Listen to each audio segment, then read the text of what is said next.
পাকিস্তানে গিয়ে পাকিস্তানকে টেস্ট সিরিজে হোয়াইট ওয়াশ করবে বাংলাদেশ, এমন ঘটনার কথা হয়তো কেউ স্বপ্নেও ভাবতে পারেননি। কিন্তু সেই অসাধ্য ব্যাপারটাকে সাধন করে বাংলা, পুরো ক্রিকেট বিশ্বকে অবাক করে দেয় সাকিব মুশি মিরাজরা, যা থেকে বাদ যায়নি টিম ইন্ডিয়াও।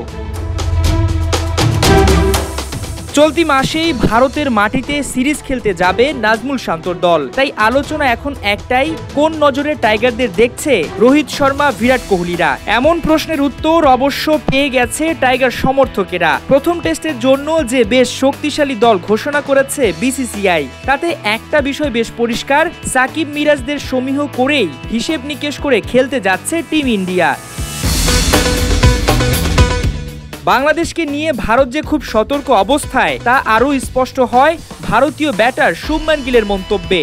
জিও সিনেমার এক সাক্ষাৎকারে গিল স্পষ্ট জানান যে বাংলাদেশ গেল কয়েক মাসে যে ধরনের পারফরমেন্স উপহার দিয়েছে তাতে কোনোভাবেই তাদের খাটো করে দেখা যাবে না। কেবল বাংলাদেশ নয়, কোনো আন্তর্জাতিক দলকেই খাটো করে দেখা যাবে না বলে মনে করেন গিল। তিনি আরও বলেন, গত কয়েক মাসে বিশেষ করে পাকিস্তান সফরে বাংলাদেশ যেরকম ক্রিকেট খেলেছে এক কথায় চমকপ্রদ। যেভাবে ওদের পেস বোলাররা এবং মিডল অর্ডার ব্যাটাররা চাপ সামলে নিজেদের মেলে ধরেছে, কৃতিত্ব তাদের দিতেই হবে। আগামী 19 সেপ্টেম্বর থেকে চেন্নাইয়ে খেলা হবে ভারত বাংলাদেশ সিরিজের প্রথম টেস্ট।